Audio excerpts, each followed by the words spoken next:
On enchaîne avec un nouveau cas d'usage en proposant cette fois-ci à Corentin Leroux et Alexandre Touraine de me rejoindre sur scène. Vous pouvez là aussi les encourager par vos applaudissements.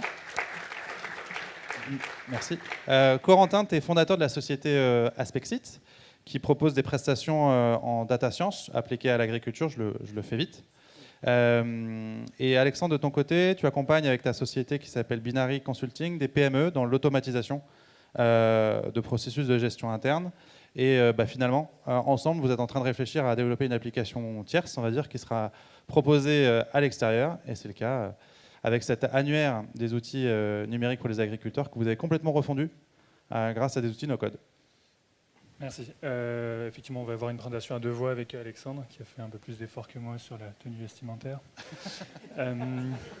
Du coup, il y a beaucoup de logos que vous voyez ici. Donc, il y a le logo effectivement en Aspexit, le logo d'Alexandre Binary et donc le nouveau logo qu'on présente aujourd'hui du Wiki Agritech pour la refonte de notre plateforme des outils numériques. Alors, juste pour me présenter rapidement, et puis après, je laisserai Alexandre refaire la même chose. Parmi les activités que j'ai, une des activités que j'ai, c'est je me présente un peu comme un vulgarisateur sur les sujets numériques et agriculture. Donc, je fais beaucoup de dossiers de blog sur des sujets qui mêlent agronomie, technologie numérique, société, etc. Donc, c'est des dossiers qui sont assez longs, en accès libre sur mon blog. Et voilà, parfois, j'ai quelques levées de boucliers par des gens qui ne sont pas très contents de ce que j'écris, mais je me permets quand même de l'écrire. Alors, du coup, sur l'annuaire des outils numériques, donc c'est quelque chose qu'on a lancé avec Alexandre en 2021. C'est pour nous la plus grosse plateforme de référencement des outils numériques en agriculture actuellement. C'est plus de 1500 outils numériques qui sont référencés sur une plateforme qui est open source, gratuite, libre d'accès, participative. France France, c'est plus que ça, puisqu'on référence des outils Europe et même dans le monde. Mais avec quand même un centre comme principal sur dont l'usage se fait en France. Peut-être que c'est des outils qui ne sont pas forcément que français, mais principalement centrés, commercialisés en France. Oui, effectivement, oui.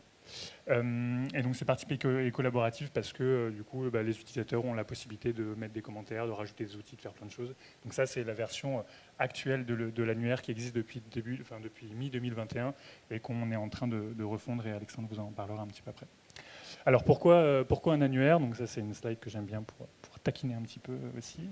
Parce qu'actuellement je trouve qu'on a une veille sur les outils numériques qui est totalement éphémère et dispersée. On a beaucoup de gens qui font encore des veilles sur PDF, alors que c'est quand même dommage. On a un super outil pour pouvoir référencer tous les outils qui existent. On a une expertise qui est assez cloisonnée, avec pas mal de structures différentes entre des chaires, des instituts techniques, des labos, etc., qui ne partagent pas forcément leur expertise complète. On a des retours d'expérience assez isolés, avec beaucoup de sites de démonstration des outils numériques, des gens qui évaluent des outils numériques mais qui ne partagent pas leurs évaluations, ça c'est super aussi.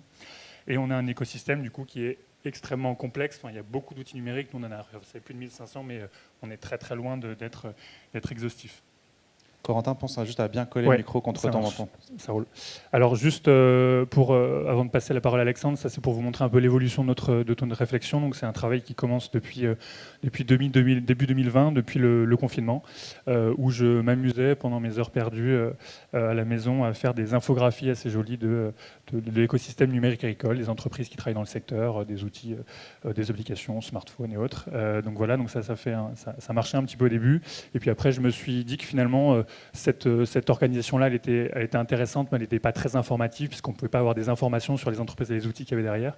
Donc je me suis dit, super, je fais du R, donc je vais faire du R Shiny maintenant, pour mettre ça sur des interfaces web interactives. Donc c'était plutôt cool à faire. Mais bon, finalement, je me suis rendu compte que c'était, à part le fait que ce soit joli, c'était pas beaucoup plus utile non plus. C'était shiny, mais ça suffisait pas. Oui, voilà. Gros succès LinkedIn. Gros succès LinkedIn au début, oui. Et puis après, du coup, avec Alexandre, on est parti sur une première version du coup de l'annuaire, sortie en mi-2021, du coup sur du WordPress, donc qui a quand même pas mal fonctionné pour tout ce qu'on voulait faire. Et en fait, on a encapsulé en fait notre annuaire dans une sorte de marketplace, mais sur lequel on vendait pas vraiment les outils. Donc c'est pour ça qu'on a fait un combo WordPress WooCommerce. Et du coup, là, en ce moment, on est en train de finaliser du coup la refonte complète de notre plateforme sur Bubble. Donc Alex va vous en dire plus. Et on est 3 là-dessus. Donc il y a Alexandre, moi, et il y a Anaïs aussi qui est dans la salle, qui est du coup en alternance agrotique et que je viens voir. Je pleurniche quand j'ai des problèmes sur le front de Bubble, que je vais voir, parce qu'elle est devenue une experte Bubble. Alors pourquoi on a choisi Bubble? On est allé au bout de ce qu'on pouvait faire sur WordPress et on voulait pouvoir offrir une expérience un peu plus personnalisée. Alors, pour rebondir sur ce qui a été dit ce matin, certes, on peut développer des applis en 2 heures, comme ça a été montré par Erwan, voilà, mais combien de temps ça a pris pour créer le fichier Excel qu'il y avait précédemment? C'est même pas 10 ou 20% du temps, c'est 2 heures par rapport à ce qu'il a fallu faire pour réunir toutes ces informations précédentes. Là, gérer des informations hétérogènes dans WordPress, ça a été dit aussi ce matin. WordPress, c'est super quand on a un thème et on veut utiliser ce thème, mais dès qu'on veut faire des choses un peu plus personnalisées, bon, sans faire Angry Bird, on va être tout de suite limité. On peut passer par Xar, par Capix, mais en fait, on a décidé d'aller directement sur Bubble pour pouvoir pleinement développer nos applications. On a choisi la Rolls-Royce pour pouvoir être sûr d'adresser la meilleure expérience utilisateur. Et pour construire notre plateforme, 80% du boulot, ça a été de réunir la data, de la structurer, de mettre des ponts d'API entre ces bases de données qui sont hétérogènes pour pouvoir la présenter de manière unifiée sur Bubble. Voilà, Bubble, à la fin, c'est 3 à 4 mois de boulot sur un projet de 3 ans. Voilà, pour donner un petit peu je pense que c'est important de réinsister là-dessus. On l'a beaucoup dit ce matin, mais encore une fois, le temps de développement est extrêmement raccourci. Le temps de conception préalable ne l'est pas nécessairement. Ça dépend du niveau de maturité initiale dans l'entreprise ou dans l'organisation dans laquelle tout à fait. Alors déjà, là, je parlais le projet. Uniquement effectivement sur la partie data. Alors pour en dire plus, moi j'ai 20 ans de conseil derrière moi sur de la stratégie, de la gestion de projet, la transformation digitale de grands groupes. J'ai travaillé 6 ans précédemment au sein du groupe InVivo. Donc j'ai monté l'incubateur de projets digitaux du groupe. Voilà, ce qu'on voit, c'est que on a dit il y a la data d'un côté et il y a la méthode de l'autre. Si on n'a pas la partie gestion de projet en amont de tout ça, ça ne marche pas. Voilà. Donc nous, personnellement, on utilise par exemple du Notion, du Miro pour gérer notre projet à nous. Et en fait, c'est le low-code, no-code qui nous sert à mieux gérer nos projets en low-code, no-code sur Bubble. Donc c'est l'inception du low-code, no-code. Mise en abîme. Voilà, donc Bubble, ça nous permet effectivement de faire des filtres incroyables, avec des cartographies interactives. Je vous invite à essayer de les produire sur autre chose que sur du Bubble en low-code, no-code. C'est quand même compliqué. Hein. Et puis, quand on a des grosses bases de données, qu'on veut gérer des infographies, qu'on n'est pas un expert de Python ou Shiny, c'est quand même beaucoup plus accessible. On n'a pas besoin d'être data scientist comme Corentin. Et moi, ce que je retiens, c'est que c'est pas pour un prototype, là, pour le coup. Non. C'est vraiment pour une application finalisée que vous allez continuer à utiliser en mode exploitation, on va dire Bubble, pour votre application Watt que vous avez présentée au Wiki Agritech. Exactement. Aujourd'hui, elle tourne déjà sur du WordPress. On est déjà en low-code, no-code. Le débat reste ouvert. Mais du coup, là, on va passer sur Bubble en production, effectivement. Sur le produit fini. Oui, la plateforme est déjà bien avancée sur Bubble, elle est quasiment terminée, quoi. C'est ça. Voilà, donc on a avoir des menus hyper personnalisés, c'est très rapidement faisable sur d'autres outils plus simples, mais dès qu'on veut aller sur un cran plus loin en termes d'expérience digitale, tout de suite, si on n'est pas sur la Rolls-Royce, va falloir coder. Je te laisse commencer quelques conclusions. Vas-y, moi je prendrai la fin plutôt. Ouais. Ok. Donc on a dit, dans un projet digital, il y a souvent il y a 2 phases. Il y a le build et le run. Donc il y a la partie build où on va développer la plateforme et puis la partie run où on va la maintenir. Et puis juste avant, il y a la partie prototypage, déjà, qu'est-ce qu'on doit faire. Donc on l'a vu aujourd'hui, le low-code, no-code, ça nous permet d'aller hyper vite dans le prototypage, d'aller faire son MVP, donc son minimum viable product, pour aller faire ses tests d'adéquation avec le marché. Donc ça, c'est super. Sur la partie build, utiliser une solution de low-code, no-code pour développer sa plateforme une fois qu'on sait ce qu'on veut faire, on peut le redévelopper dans un autre outil. C'est ce qu'on est en train de faire nous, par exemple. On n'est pas obligé de quitter le low-code, no-code pour aller vers le développement. Il y a d'autres... c'est pas oui, on peut changer d'outil no-code pour un autre plus d'optimiser d'autres fonctionnalités. Je ne l'ai peut-être pas dit aussi, sur les 3 ans de projet, Bubble, ça nous a pris 6 mois de formation. hein, c'est pas neutre. Avant de prendre en main l'outil et de le développer en 3-4 mois, avant, il y a 6 mois pour être en autonomie complète, sans avoir à appeler un ami toutes les 40 secondes. On a bien compris qu'il y avait quand même besoin d'alternants agrotiques. Enfin, moi, Voilà. c'est ce que j'ai retenu. C'est ça, exactement. Donc sur la phase de build, on est indépendant, autonome, rapide, et on peut faire ça donc, en totale liberté. Il y avait un débat ce matin sur est-ce que je suis pieds et poings liés quand j'ai choisi mon outil de low-code, no-code dès le début. Moi, je vous pose la question, si vous avez choisi l'agence de développement informatique du coin, à quel point vous êtes dépendant avec elle, à quel point vous êtes autonome, est-ce que vous n'êtes pas, en termes de rapidité et de liberté, vous êtes complètement dépendant de son planning et de ses capacités à développer à un instant T. Là, avec Corentin, on peut se réunir le samedi et c'est bon, on peut embrayer, on est complètement autonome et on ne perd pas une minute à se mettre d'accord avec d'autres acteurs.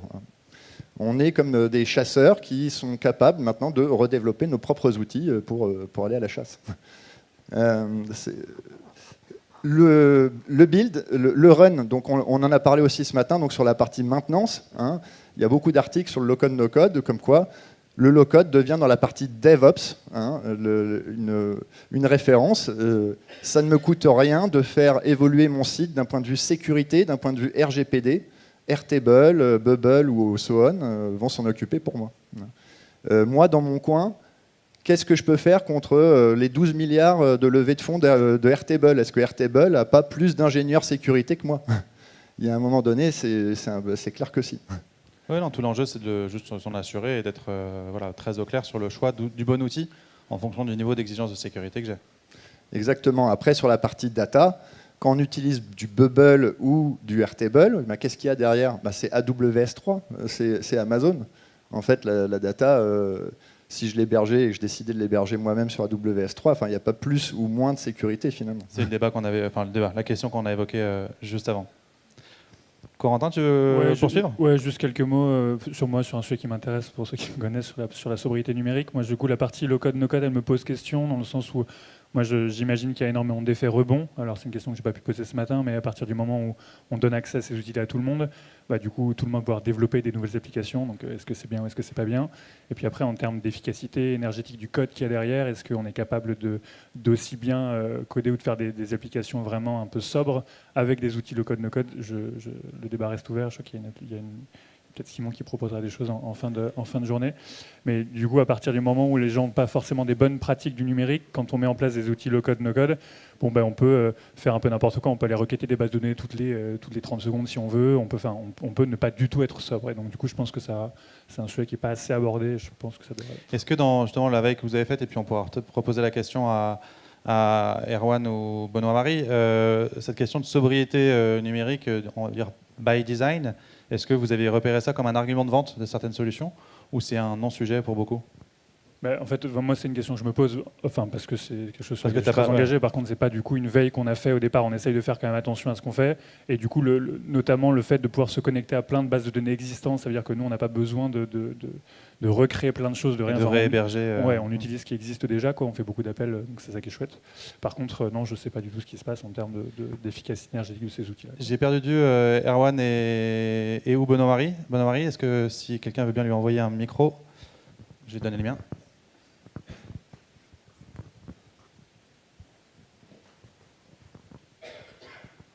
Oui, nous, on se pose beaucoup ces questions-là aussi, parce que c'est des sujets qui nous préoccupent pas mal.